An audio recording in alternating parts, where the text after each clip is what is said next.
Bom, André, tu tem um papel aí que é sobre a doação que a gente vai fazer, né? Isso. Quer contar? Não, quero que conta aí, vai. Bom, foi 3 dias depois, né, que eu vim aqui, vocês me ligaram, disseram que vocês não tinham monetizado a live, mas que se tivesse monetizado ia dar um valor e vocês queriam doar R$25 mil para uma organização que lute contra o preconceito, que ensine sobre o Holocausto e tudo mais, né? E primeiro eu acho que é uma atitude louvável e correta. Só que a gente, como organização educacional, a Stand With Us, que é a organização que eu sou diretor executivo, CEO no Brasil, Stand With Us Brasil, é uma organização que educa sobre Israel e luta contra o antissemitismo. Só que como o nazismo é uma coisa maior que isso, é uma coisa que é um fenômeno terrível que perseguiu não só judeus, mas outras minorias, a gente decidiu, e como eu também me coloquei aqui humildemente representando outras minorias, a gente decidiu, e eu também comuniquei aqui o pessoal da produção, concordaram, de a gente dividir isso, né, em 5 instituições, onde cada uma vai receber R$5 mil. Primeiro, a Stand With Us não vai receber nada, a gente tem doadores que doam para nós, eu acho que teria dentro dessas 5 uma instituição judaica para receber, que é o Memorial do Holocausto. Esse é o Curitiba? Não, esse é o museu. O memorial aqui em São Paulo, fica no Bom Retiro. Tá sob a responsabilidade do rabino David Weitman. Só que as outras 4 organizações que a gente fez a curadoria é a Educafro. Queria só dar uma palhinha sobre eles. O objetivo geral da Educafro é reunir pessoas voluntárias, solidárias e beneficiárias desta causa que lutam pela inclusão de negros, em especial pobres em geral, nas universidades públicas, prioritariamente ou em uma universidade particular com bolsa de estudos, com a finalidade de possibilitar empoderamento e mobilidade social para a população pobre e afro-brasileira. Então, a gente já tem aqui o contato do pessoal lá. Legal. A ACD, que é uma organização que todo mundo conhece, de pessoas com deficiência. É uma organização sem fins lucrativos, focada em garantir assistência médico-terapêutica de excelência em ortopedia e reabilitação. A instituição atende pessoas de todas as idades, recebendo pacientes via Sistema Único de Saúde, o SUS, e plano de saúde particular. Todo mundo conhece a ACD. O Grupo Dignidade, que é um grupo LGBTQI+. O Grupo Dignidade desenvolve ações em várias frentes, sempre focando nesse público. O público organiza campanhas contra o preconceito, grupos de apoio, eventos culturais, oferece consultoria jurídica e atividades educacionais. A organização não governamental curitibana, que atua na defesa da promoção de livre orientação sexual e identidade de gênero, bem como os direitos humanos e de cidadania de lésbicas, gays, bissexuais, travestis e transexuais. Fundada em 92, foi a primeira organização LGBT do Brasil a receber o título de utilidade pública federal. Queria deixar aqui um abraço grande ao meu amigo Márcio Albino, que está assistindo agora. Fazendo 20 anos, essa tá antiga, né? Antiga pra caramba, não. 30. 30 anos. 30 anos. O Memorial do Holocausto, que eu já falei, e a Associação Internacional Maile Sarakali, organização de sociedade civil fundada em 2009, sem fins lucrativos, com a missão de propagar a história do povo romani, conhecidos aqui no Brasil como ciganos, atualmente na participação social, em defesa de direitos humanos, nos espaços políticos, democráticos, de elaboração e discussão das políticas públicas, setoriais e de direito. A associação se dedica a propagar a história, tradições e costumes do povo romani, conhecidos como ciganos no Brasil, em defesa e promoção de direitos humanos. São todas as populações que eu citei aqui naquele dia que eu vim. Perseguidos, que são perseguidos, foram perseguidos também pelos nazistas. Então, assim, justamente, se a gente está recebendo de vocês esse valor, acho que eles vão fazer melhor uso nesse sentido, para eles poderem não ajudar somente as suas populações que eles ajudam, mas também a propagar a causa deles. Claro.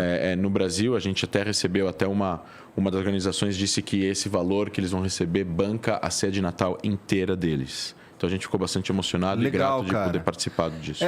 Fico feliz e já te agradeço, inclusive, por nos ajudar a direcionar melhor, então, essa grana aí. É isso. Obrigado. Obrigado a vocês. E, cara, eu queria que tu me explicasse um pouco como é que funciona a Stand With Us. Stand With Us.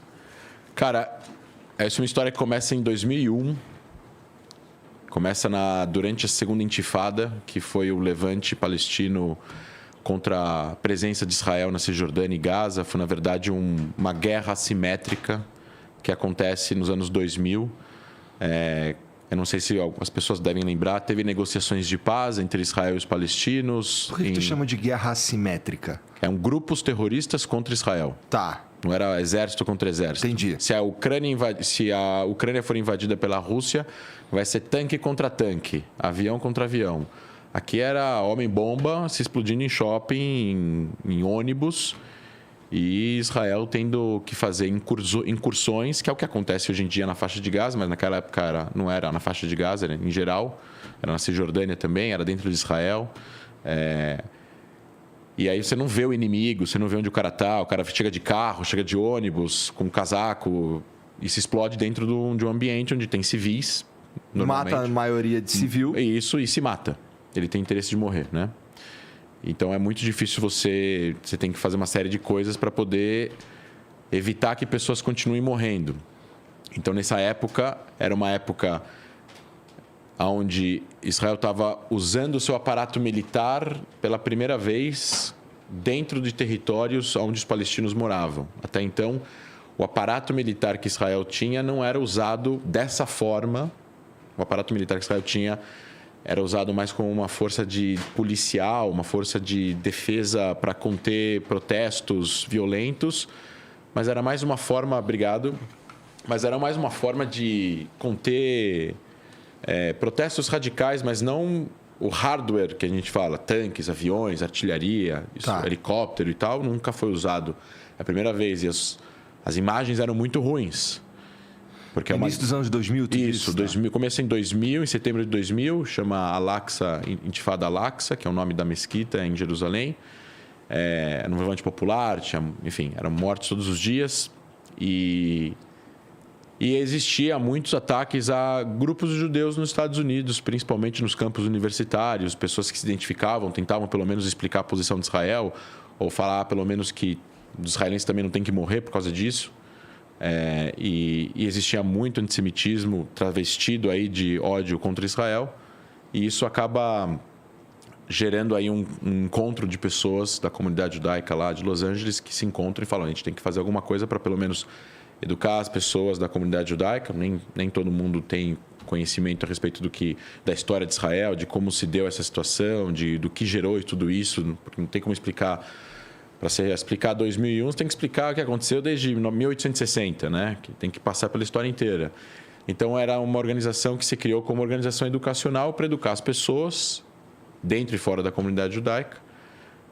Assim, visando diminuir a falta de conhecimento. E a tese se você diminuir a falta de conhecimento, você aumenta o conhecimento. Se você aumenta o conhecimento de alguém sobre qualquer assunto, a pessoa vai ser menos radical sobre aquilo. Ela vai ter uma ideia um pouco mais equilibrada. Faz sentido. Né? Se você não tem nenhum conhecimento sobre um assunto, você pode ter uma ideia totalmente desviada da realidade sobre qualquer assunto. Né? Principalmente um assunto acadêmico, científico, onde tem provas, né? Onde tem dados, números, etc. e tal. E aí ela se espalha, enfim, a organização cresce, abre vários escritórios nos Estados Unidos, no Canadá, na Inglaterra, em Israel em si também, em 2004. E aí a minha história entra junto com eles em 2014, teve uma guerra em Gaza que demorou 50 dias para acabar, né? Israel contra o Hamas e a Jihad Islâmica em Gaza. Eu ainda morava em Israel, a gente vai falar disso. Aí eu vim para cá, fiz um monte de palestras aqui, foi a primeira vez que eu viralizei assim no Facebook na época, com postagens que eu escrevia. Eu fiz várias palestras aqui durante 30 dias, voltei para Israel, voltei para cá para morar um tempo aqui. E acabei trazendo a Stand With Us Brasil, que é a Stand With Us de lá, Brasil, Stand With Us, né? Fique conosco em inglês, para o Brasil para trabalhar fazendo cursos, palestras, seminários, promovendo debates, qualificando aí o debate a respeito desse assunto. Dá para dizer que foi você que trouxe para o Brasil, então? Isso, eu junto com voluntários, né? Eu sou executivo, mas assim, tem um grupo de pessoas voluntárias, doadores, pessoas que ajudaram a criar uma ONG, né? É uma organização da sociedade civil, aberta, com CNPJ e tudo mais. E a gente se sustenta com doações e a gente promove eventos educacionais a respeito dos conflitos no Oriente Médio, com foco em Israel e com conflito entre israelenses e palestinos, o processo de paz também, a relação entre eles. Não é só sobre guerra, é sobre paz também, é principalmente sobre paz e não sobre guerra. Ah, e você que tá assistindo esse vídeo aqui no Talk Flow, se liga, olha só. Primeiro que você pode se tornar um membro, e aí você pode se tornar tanto um membro burguês quanto um membro humilde. E aí isso tem uma diferença aí no que você vai ganhar de volta. Desconto na loja, uns adesivos que a gente manda e por aí vai. Tem várias paradas.